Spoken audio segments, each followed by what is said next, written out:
സീമന്തരേഖയിൽ സിന്ദൂരം മംഗല്യത്താലിതൻ സൗഭാഗ്യം സ്വയംവരം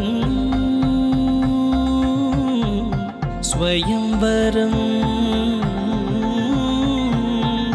സ്വയംവരം സ്വയംവരം.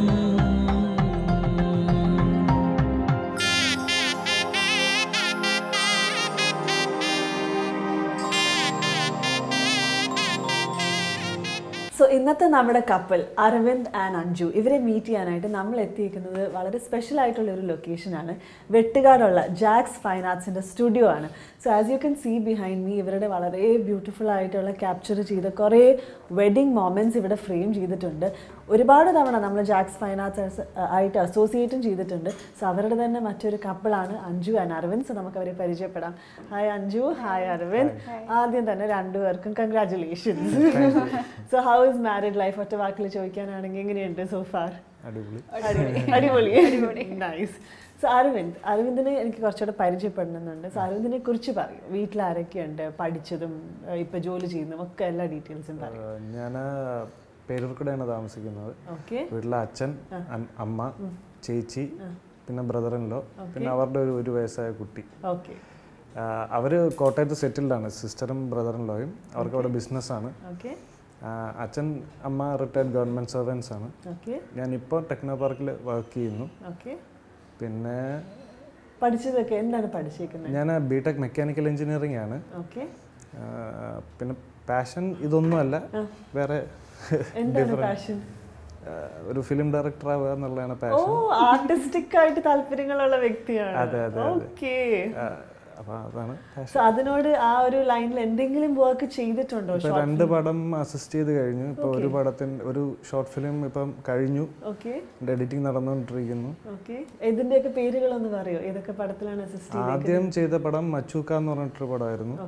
അത് കഴിഞ്ഞിപ്പോ ഒരു ഒറ്റയ്ക്കൊരു കാമുകൻ എന്ന് പറഞ്ഞിട്ടൊരു ഷോർട്ട് ഫിലിമിലും വർക്ക് ചെയ്തോണ്ടിരിക്കുകയാണ്. ഷോർട്ട് ഫിലിം ഞാൻ ചെയ്തു. അത് കഴിഞ്ഞോ? വർക്ക് കഴിഞ്ഞു, എഡിറ്റിംഗ് കഴിഞ്ഞു. എന്താണ് ഷോർട്ട് ഫിലിമിന്റെ പേര്? ഇൻസെയിൻ. ഓക്കെ. ഇങ്ങനെ ഒരു പാഷൻ ഉണ്ടെന്ന് ഞങ്ങൾക്ക് അറിയത്തേ ഉണ്ടായിരുന്നില്ല കേട്ടോ. Very nice. അപ്പൊ ഫ്യൂച്ചറിൽ ഒരു ഡയറക്ടർ ആവണമെന്നാണ് ആഗ്രഹം. ബാക്കിയൊക്കെ ദൈവത്തിന്റെ കയ്യിൽ. Very nice. അഞ്ജുനെ കുറിച്ച് പറയും. ഞാനും വീട്ടിൽ അച്ഛനും അമ്മ, ഒരു ചേച്ചിയുണ്ട്. രണ്ടാമത്തെ മോളാണ് ഞാൻ. അച്ഛൻ ബിസിനസ്സാണ്, അമ്മ ഹൗസ് വൈഫാണ്. ചേച്ചി വർക്കൊന്നുമില്ല, ഇപ്പോൾ വീട്ടിലാണ്. ഞാനും ബിടെക് കഴിഞ്ഞു. കമ്പ്യൂട്ടർ സയൻസ് PRS കോളേജിലായിരുന്നു ബിടെക് കഴിഞ്ഞ്. സെയിം കമ്പനിയാണ് ടെക്നോ പാർക്കിൽ, പക്ഷെ ഡിഫറെന്റ് ബിൽഡിംഗ് ആണ്. ശരിക്കും നാട് ട്രിവാൻഡ്രം തന്നെ. രണ്ടുപേരിലും ഒരുപാട് സിമിലാരിറ്റീസ് ഉണ്ട് അല്ലേ? സോ നിങ്ങൾ രണ്ടുപേരും IT പാർക്കിലാണ് ഇതൊക്കെ പറയുമ്പോൾ തന്നെ നമുക്ക് നാച്ചുറലി ഒരു ഐഡിയ കിട്ടും. സോ നിങ്ങൾ തന്നെ പറഞ്ഞോളൂ, എങ്ങനെയാണ് ഇതൊരു ലവ് മാരേജ് ആണോ അറേഞ്ച്ഡ് മാരേജ് ആണോ? ലവ് മാരേജ് എന്ന് പറഞ്ഞു കഴിഞ്ഞാൽ നമ്മൾ കുറച്ച് നാള് നമ്മളൊരു ബിൽഡിങ്ങിലായിരുന്നു. അപ്പോൾ ഞാൻ അഞ്ജുനെ കാണാറുണ്ടായിരുന്നു, പക്ഷെ ഞാൻ അങ്ങനെ മൈൻഡ് ചെയ്യാറില്ലായിരുന്നു. ഞാനും ഞാനും അത്ര വെയിറ്റ് ഇട്ട് തന്നെയാണ് നടന്നുകൊണ്ടിരുന്നത്. അത് കഴിഞ്ഞ് ഞാൻ എൻ്റെ ബിൽഡിംഗ് മാറി. ഞാൻ techno park face 1, Anju techno park face 3. അതൊക്കെ കഴിഞ്ഞിട്ട് വീട്ടിലിങ്ങനെ കല്യാണാലോചന ശക്തമായിക്കൊണ്ടിരുന്നപ്പോഴത്തേക്ക് എനിക്ക് ഇഷ്ടപ്പെടുന്നതിനൊന്നും ജാതകവും ചേരൂല, ജാതകം ചേർന്നതിനൊന്നും എനിക്ക് ഇഷ്ടപ്പെടില്ല. അങ്ങനെ ഇരുന്നപ്പോഴാണ് ഞാൻ അമ്മയുടെ അടുത്ത് പറഞ്ഞ് എനിക്ക് ഇങ്ങനൊരു കുട്ടിയുണ്ട്, നിങ്ങളൊന്ന് സംസാരിച്ച് നോക്കുമെന്ന് പറഞ്ഞു. അങ്ങനെ അച്ഛനും അമ്മയും അവളുടെ അച്ഛനും അമ്മയായിട്ട് സംസാരിച്ചു. അല്ല, പെട്ടെന്ന് എന്നോട് നേരത്തെ പറഞ്ഞല്ലോ ഞാനും ഹെഡ് വെയിറ്റ് ഒക്കെ ഇട്ടുകൊണ്ടാണ് നടന്നത്, ഞാൻ ശ്രദ്ധിക്കാറൊന്നും ഇല്ല.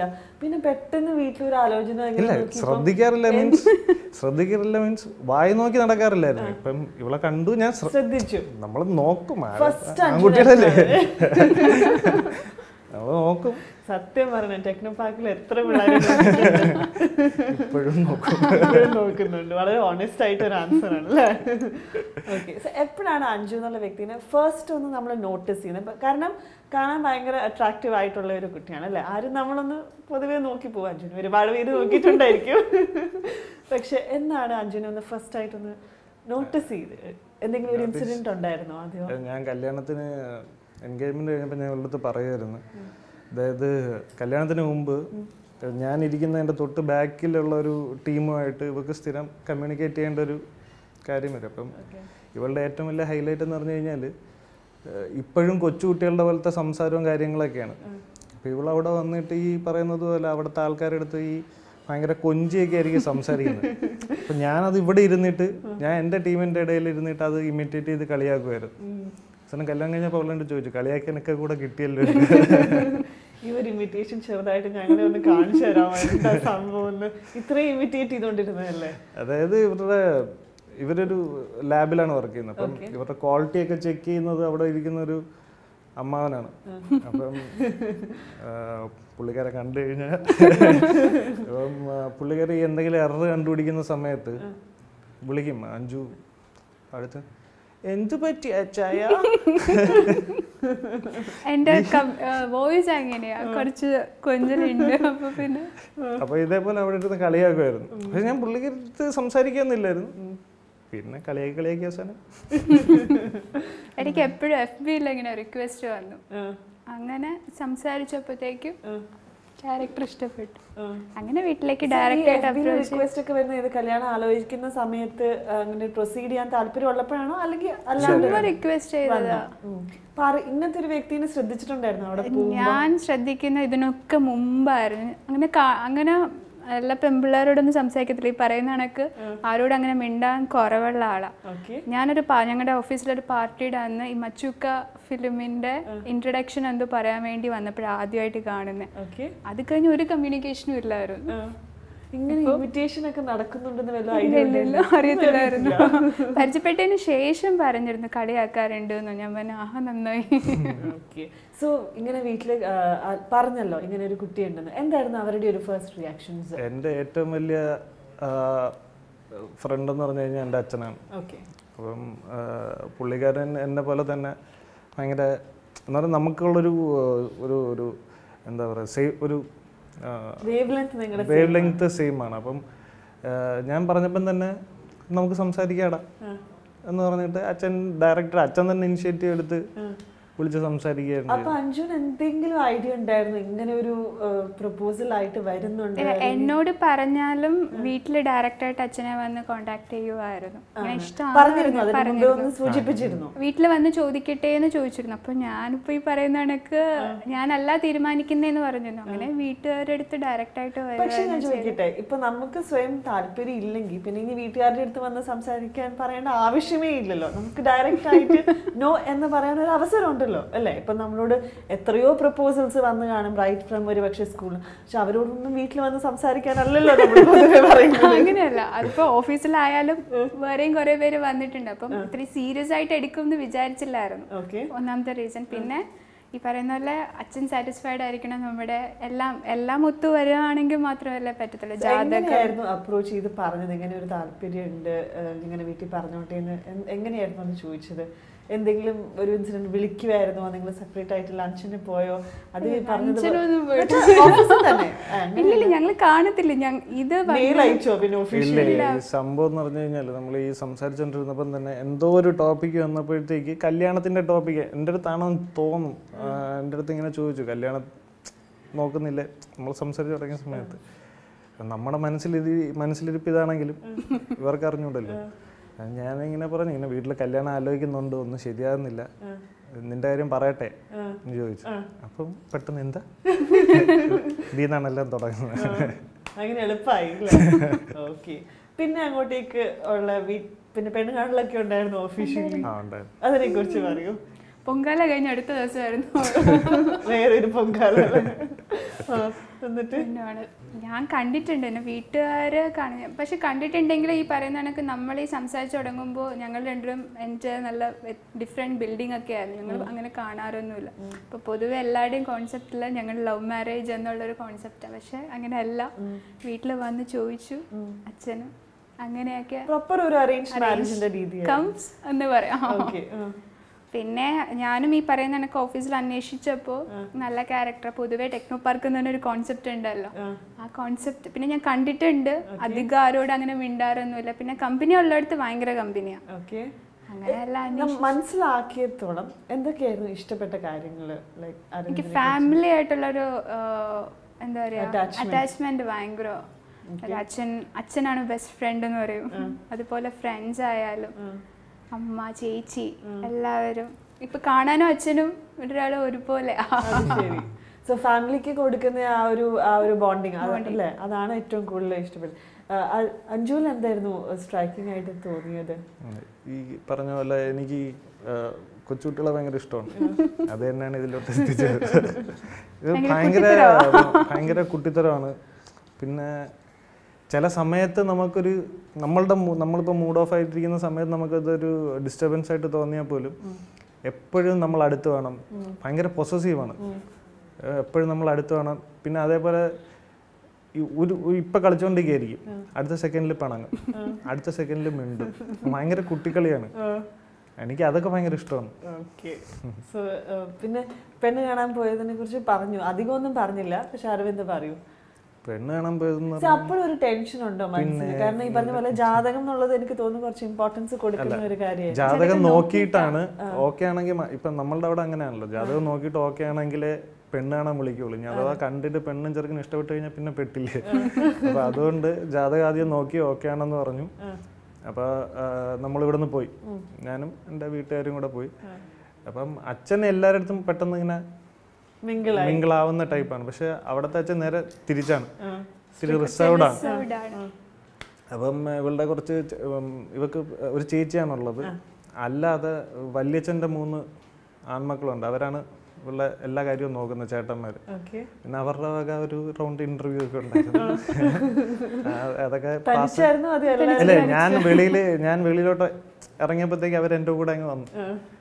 ആ റൗണ്ട് ഇന്റർവ്യൂ ഒക്കെ കഴിഞ്ഞ് പാസ്സായപ്പോഴത്തേക്ക് എന്തൊക്കെയായിരുന്നു അവർക്ക് അറിയാൻ താല്പര്യം? അവർക്ക് അവര് എങ്ങനെയാണെന്നറിയില്ല, അവർക്ക് കുറെയൊക്കെ എനിക്ക് സിനിമയിലോട്ട് താല്പര്യം ഉണ്ടെന്ന് മനസ്സിലായി. അപ്പൊ അതിനെ കുറിച്ചുള്ള ചോദ്യങ്ങൾ, പിന്നെ ജോലി, എന്താണ് ഫ്യൂച്ചറിൽ കാണുന്നത്, ഇങ്ങനത്തെ കുറച്ച്. അവരെ ഇംപ്രസ് ചെയ്തോ? അല്ല, എനിക്ക് സംസാരിക്കാൻ അത്യാവശ്യം, എനിക്ക് വേണമെന്നുണ്ടെങ്കിൽ ഞാൻ സംസാരിച്ച് വീഴ്ത്താൻ എനിക്ക് പറ്റും. ഒരു ഡയറക്ടറിന്റെ കഴിവാണത് ശരിക്കും. ഓക്കെ. എന്തായിരുന്നു ചേട്ടന്മാര് അത് കഴിഞ്ഞിട്ട് ഒരു വീട്ടിൽ അത് കഴിഞ്ഞിട്ട് നാച്ചുറലി ഒരു ഡിസ്കഷൻ ഉണ്ടായിരിക്കുമല്ലോ കാര്യമായിട്ട്? എനിക്ക് ഭയങ്കര ടെൻഷനായിരുന്നു. പിന്നെ എന്നോട് ചോദിച്ചു ഇഷ്ടമായോ എന്നൊക്കെ ചോദിച്ചായിരുന്നു. ഇഷ്ടമായി, കുഴപ്പമില്ല. എനിക്ക് പ്രത്യേകിച്ച് അച്ഛൻ, അമ്മ അവർക്ക് ഇഷ്ടപ്പെട്ടാൽ മാത്രമേ ഉള്ളൂ എന്നുള്ളത് അത് ഞാൻ ആദ്യമേ അപ്രോച്ച് ചെയ്യുന്ന സമയത്തെ പറഞ്ഞു. ജാതകം പിന്നെ അച്ഛനും അമ്മയ്ക്ക് ഇഷ്ടപ്പെട്ടാൽ മാത്രമേ ഉള്ളൂ. ഓക്കെ, ഓക്കെയാണ്. അവർക്ക് എൻ്റെ ഇഷ്ടമായിരുന്നു. അച്ഛന് എൻ്റെ ഇഷ്ടമാണ്. അച്ഛൻ റിസർവ്ഡ് ആണെങ്കിലും അച്ഛന് എൻ്റെ ഇഷ്ടമാണ് വരുന്നത്. ഓക്കെ. സോ നമ്മൾ നേരത്തെ സംസാരിച്ചപ്പോൾ തന്നെ കോസ്റ്റ്യൂംസിൻ്റെ ഒരു ചെറിയ ഹിൻറ്റ് തന്നിരുന്നു, ബ്ലൗസൊക്കെ കൊളായി എന്നുള്ളത്. അതിനെക്കുറിച്ച് നമുക്ക് സംസാരിക്കാം. പക്ഷെ അതിന് മുമ്പായിട്ട് കല്യാണത്തിൻ്റെ സാരി അത് എവിടെ നിന്നാണ് പർച്ചേസ് ചെയ്തത്? ജയലക്ഷ്മി എന്നായിരുന്നു. ഓക്കെ. ട്രിവാൻഡ്രത്ത് ജയലക്ഷ്മി. ഓക്കെ. സോ നമുക്ക് ആ സാരിയൊക്കെ കാണണം എന്നൊരാഗ്രഹമുണ്ട്. സോ ഒരു കാര്യം ചെയ്യാം, നമുക്ക് ജയലക്ഷ്മി പോവാം. അവിടെ ലൈവായിട്ട് സാരിയുടെ കളക്ഷൻസും ബാക്കിയുള്ള കാര്യങ്ങളൊക്കെ അവിടെ ഡിസ്കസ് ചെയ്യാം. സോ പറഞ്ഞതുപോലെ അഞ്ജുവിൻ്റെ സാരി സെലക്ട് ചെയ്തത് ജയലക്ഷ്മി സിൽക്സ് ആണ്. സോ അവിടെ പോയിട്ട് നമുക്ക് ബാക്കിയുള്ള വിശേഷങ്ങൾ കേൾക്കാം.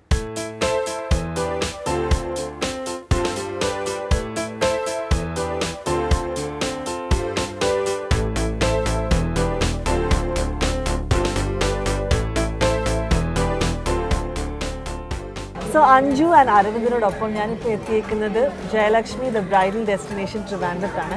ഇവിടെ നിന്നാണ് അഞ്ജുവിൻ്റെ വെഡ്ഡിങ് സാരി സെലക്ട് ചെയ്തിരിക്കുന്നത്. സോ അഞ്ജുവിൻ്റെ വിശേഷങ്ങൾ ചോദിക്കുന്നതിന് മുമ്പായിട്ട് അരവിന്ദിൻ്റെ വിശേഷങ്ങൾ അറിയണം. അരവിന്ദ്, പെണ്ണുങ്ങൾക്കാണ് കൂടുതൽ സമയമൊക്കെ വേണ്ടത് സാരിയൊക്കെ എടുക്കാനായിട്ട്. എന്നാലും ഐ എം ഷുവർ കല്യാണം ആകുമ്പോൾ ഒരു സ്പെഷ്യൽ ഡ്രസ്സ് അരവിന്ദൻ ചൂസ് ചെയ്തില്ല. എവിടെ നിന്നാണ് കോസ്റ്റ്യൂംസ് ഒക്കെ? ഞാൻ മാന്യവറിയിൽ നിന്നാണ്. എൻ്റെ കല്യാണത്തിനും റിസപ്ഷനും മാന്യവറിയിൽ നിന്നായിരുന്നു. ഓക്കെ. കല്യാണത്തിന് ഒരു ക്രീം കളർ കുർത്ത, റിസപ്ഷൻ ഒരു ഗ്രീൻ കളർ ഷെർവാണിയായിരുന്നു. ഓക്കെ. അഞ്ജുവിൻ്റെ കോസ്റ്റ്യൂമായിട്ട് മാച്ചിങ് ആ രീതിയിലായിരുന്നു. അപ്പോൾ ആദ്യം അഞ്ജുവിൻ്റെ സാരിയാണ് സെലക്ട് ചെയ്തത്. ഓക്കെ. എങ്ങനെയാണ് ഷോപ്പ് ചെയ്യാൻ ഒത്തിരി സമയം എടുക്കുവാണ്? അത് എളുപ്പത്തിൽ അത്യാവശ്യം സമയം എടുക്കും. ഓക്കെ. സഞ്ജു, ഇവിടെ വരുമ്പം എന്താ പറയുക, ഒരുപാട് സെലക്ഷൻ ആണല്ലോ. നേരത്തെ തന്നെ എന്തെങ്കിലും ഒരു ഐഡിയ ഉണ്ടായിരുന്നോ കല്യാണത്തിൻ്റെ സാരീനെ കുറിച്ച്? ഇങ്ങനെ വേണം, കളേഴ്സോ പാറ്റേൺസോ അങ്ങനെ എന്തെങ്കിലും ഒരു ഐഡിയ വെച്ചായിരുന്നോ? ഉണ്ടായിരുന്നു. എനിക്ക് റെഡ് കളർ വേണം എന്നായിരുന്നു ആഗ്രഹം. ഫസ്റ്റ് ഇവിടുത്തെ സാരിയാണ് ആദ്യം നമ്മൾ എടുത്തത്. അത് കഴിഞ്ഞിട്ടാണ് എൻ്റെ സാരി എടുത്തത്. പിങ്കാണ് എനിക്ക് ഏറ്റവും കൂടുതൽ കളക്ഷൻ ഉള്ളത്. എൻഗേജ്മെന്റിന് പിങ്ക് ആയിരുന്നു. അപ്പോൾ എങ്ങനെയൊക്കെ കറങ്ങി തിരിഞ്ഞ് ഇവിടുത്തെ എടുത്തതും പിങ്ക് ആയിട്ട് വന്നു. അപ്പോൾ ഞാൻ കുറച്ചൊന്ന് മാറ്റി പിടിച്ചു. റെഡ് എടുക്കണ്ട, കുറച്ചൊരു മറൂൺ ടൈപ്പ് എടുക്കാം, സിമ്പിളായിട്ട് മറൂൺ ടൈപ്പ് എടുക്കാം എന്നാണ് വിചാരിച്ചു. 2 സാരി ശരിക്കും ഇവിടെ നിന്ന് എടുത്തിട്ടുണ്ട് അല്ലേ? 2 സാരി എടുത്തു, ഒരു ലെഹങ്കയും എടുത്തു. റിസപ്ഷനുള്ള കളറായിരുന്നു. അത് ലൈറ്റ് പിങ്ക് ആയിരുന്നു, പീച്ച് കളർ പോലത്തെ. ഓക്കെ. സോ ഏതായാലും നമുക്ക് അഞ്ജുവിൻ്റെ സാരി കാണുന്നതിന് മുമ്പായിട്ട് ചേച്ചി ജയലക്ഷ്മിയുടെ എഗെയിൻ ലേറ്റസ്റ്റ് ആയിട്ടുള്ള ഒരു 2-3 കളക്ഷൻ കണ്ടിട്ട് നമുക്ക് അഞ്ജുവിൻ്റെ സാരി കാണാം. ഓക്കെ. ഇപ്പോൾ ബ്രൊക്കേഡിൽ വരുന്നത് വെഡ്ഡിങ് സാരിയിൽ കൂടുതലും ഇപ്പോൾ വരുന്ന വെറൈറ്റി ഇങ്ങനെ റണ്ണിങ് ബോർഡറാണ് വരുന്നത്. വലിയ ബോർഡറായിട്ട് വരും. വലിയ ബോർഡറും വരുന്നുണ്ട്, ചെറിയ ബോർഡറും വരുന്നത്. ഇതിപ്പോൾ കുറച്ച് വലിയ ബോർഡറാണ്. ഇപ്പോഴത്തെ ട്രെൻഡിങ്ങനെ വരും. റണ്ണിങ് ബോർഡറായിട്ട് ആ ബോഡിയുടെ അതേ ആ ഒരു ഡിസൈനിൽ തന്നെ ചേർന്ന് വരും ബോർഡർ. പക്ഷേ ഇത് വെർട്ടിക്കൽ ആണെങ്കിൽ അതൊരു ഹൊറിസോണ്ടൽ അങ്ങനെയായിരിക്കും വരുന്നത്. ഇതിൻ്റെയും കളേഴ്സ് എല്ലാം കളേഴ്സ് വേറെ കളേഴ്സ് വരുന്നുണ്ട്. എന്നാലും എപ്പോഴും കൂടുതൽ മൂവിങ് ഈ ഒരു റെഡ് മെറൂൺ അങ്ങനത്തെ ഷെയ്ഡ്സ്. അഞ്ജുവിനും അതുപോലത്തെ ഷെയ്ഡ് താല്പര്യം എന്ന് പറഞ്ഞു. ഓക്കെ. അഞ്ജുവിൻ്റെ സാരി നമുക്ക് ബോഡിയിലെ ഡിസൈൻ വന്നിട്ട് ഏകദേശം ഈ ഒരു പാറ്റേൺ പോലെയാണ്, ഹൊറിസോണ്ടൽ ആയിട്ടാണ് വന്നേക്കുന്നത്. ഇതായിരുന്നു ഷെയ്ഡ്. ഡിസൈൻ വന്നിട്ട് ഈ ഒരു ഡിസൈൻ ആയിരുന്നു ബോഡി. അതിപ്പോൾ വിത്തൗട്ട് ബോർഡറിന്റെ സാരിയാണ്. ഫുൾ ആ ഒരു ഡിസൈൻ തന്നെ വരും. സോ നമ്മൾ കുറച്ച് ലേറ്റസ്റ്റ് ആയിട്ടുള്ള കളക്ഷൻസ് കണ്ടു, അതോടൊപ്പം തന്നെ അഞ്ജു സെലക്ട് ചെയ്ത സാരിയും കണ്ടു. നിങ്ങൾക്ക് ഇഷ്ടപ്പെട്ടെന്ന് വിചാരിക്കുന്നു. ബാക്കിയുള്ള വിശേഷങ്ങൾ നമുക്ക് കേൾക്കാം. സോ കൃത്യനിഷ്ഠതയെക്കുറിച്ചും രാവിലെ എഴുന്നേൽക്കുന്ന കാര്യമൊക്കെ പറഞ്ഞപ്പോൾ തന്നെ എനിക്ക് മനസ്സിലായി ഇനിയും ഒരുപാട് കാര്യങ്ങളൊക്കെ ഇതുപോലെ പറയാനുണ്ടെന്ന്. ഞങ്ങളുടെ കപ്പിൾസിൻ്റെ കൂടെ ഞങ്ങൾ ചെയ്യാറുള്ള ഒരു ചെറിയ ടാസ്ക്കാണ്. ഈ പറഞ്ഞതുപോലെ തന്നെ അരവിന്ദിൻ്റെ കുറച്ച് പോരായ്മകളൊക്കെ ഉണ്ടായിരിക്കുമല്ലോ ഈ പറഞ്ഞതുപോലെ. സോ അതൊക്കെ വളരെ നല്ല രീതിയിൽ പോസിറ്റീവായിട്ട് ഓരോ കാര്യങ്ങൾ പറയണം. അപ്പോൾ അതായത് മനസ്സിലാക്കി കൊടുക്കുവാണ് എന്തൊക്കെയാണ് തെറ്റുകളെന്ന്, പക്ഷെ വളരെ പോസിറ്റീവായിട്ട് പറയണം. അപ്പോൾ പിന്നെ ഒട്ടും വിഷമം വരത്തില്ല. ഓക്കെ. 2 പേർക്കുള്ള ടാസ്ക്. ആദ്യം അഞ്ജു തുടങ്ങും, അത് കഴിഞ്ഞിട്ട് അരവിന്ദിന് ചാൻസ് തരാം. ഒട്ടും ദേഷ്യപ്പെടാത്തൊരു ക്യാരക്ടറാണ്, ഒട്ടും ഉറക്കം ഇല്ലാത്തൊരു ക്യാരക്ടറാണ്. ഉറക്കത്തെ വിളിച്ച ദേഷ്യപ്പെടത്തില്ല. പിന്നെ എന്നതാ, ഫ്രണ്ട്സുമായിട്ട് യാതൊരു മീറ്റിങ്ങും ഇല്ല. ഇവരുടെ ഒരു മീറ്റിംഗ് പോയിന്റ് ഉണ്ട്, ശാസ്തമംഗലം. അവിടെ പോയി കഴിഞ്ഞാ പോവാറില്ല. അതെ, അവിടെ പോവാറേ ഇല്ല. പിന്നെ ചായ തീരെ കുടിക്കത്തില്ല. ഇതൊക്കെയാണ് കാര്യങ്ങൾ. മനസ്സിലായല്ലോ. സോ അഞ്ജുനെ കുറിച്ചും പറയാം. മറിച്ച് ഈ പറഞ്ഞതുപോലെ തീരെ ഉറങ്ങൂല. വർക്കിംഗ് ഡേ ശരിയാണ്, അത് ശരിക്കും ഉറങ്ങൂല. അല്ലാത്ത ദിവസം പിന്നെ നാടൻ ഫുഡൊക്കെ നല്ലപോലെ ഉണ്ടാക്കും. അത് വെച്ച് ഒരുപാട് കഴിച്ചിട്ട് പുഷ്ടിച്ചിരിക്കുന്നു. മതി, എത്രയും മതി അല്ലേ ബാക്കി കേൾക്കാനുള്ള ഒരു ഫുഡ് ഉണ്ടാക്കും. പക്ഷെ പരീക്ഷണമല്ല. ഇവിടെ വന്നിട്ട് ഒന്നും ഉണ്ടാക്കി അങ്ങനെ സ്റ്റാർട്ട് ചെയ്ത് എനിക്കൊരു പേടിയാ, ഇഷ്ടമാവോ. ഫുൾ നാടൻ ഫുഡാ താല്പര്യം. എനിക്ക് പിന്നെ അങ്ങനെയല്ല. ഞാൻ എന്താണ് അരവിന്ദിന്റെ ഏറ്റവും ഫേവറേറ്റ് ആയിട്ടുള്ള ഫുഡ്? പഴങ്കഞ്ഞി. എളുപ്പല്ലേ? അല്ലല്ലോ, അത് അമ്മയുടെ കുക്കിംഗ് ആ ഭയങ്കര കൂടുതൽ ഇഷ്ടം. അമ്മ നന്നായിട്ട് കുക്കിംഗ് ചെയ്യും. അച്ഛനും അതുപോലെ, 2 പേരും നന്നായിട്ട് ചെയ്യും. അപ്പം അതായിട്ട് കമ്പീറ്റ് ചെയ്യാൻ ആയിട്ടില്ല. പക്ഷെ കുറച്ച് എൻകറേജ് ചെയ്യണം കേട്ടോ. ഞാൻ നല്ലപോലെ എൻകറേജ് ചെയ്യാറുണ്ട്. പക്ഷെ എൻകറേജ് ചെയ്ത് അവസാനം വരുമ്പോൾ പാസ്ത ആയിരിക്കും, മോഡേൺ കുക്കിംഗ് ആയി പോവും. ഓക്കെ. അഞ്ജുവിൻ്റെയും അരവിന്ദിൻ്റെയും കല്യാണ വിശേഷങ്ങൾ ഇവിടെ അവസാനിക്കുന്നില്ല. ബാക്കിയുള്ള എല്ലാ കാഴ്ചകളുമായിട്ട് അടുത്ത എപ്പിസോഡിൽ നമുക്ക് വീണ്ടും കാണാം. Till we meet again, this is Rosin Jolly signing off.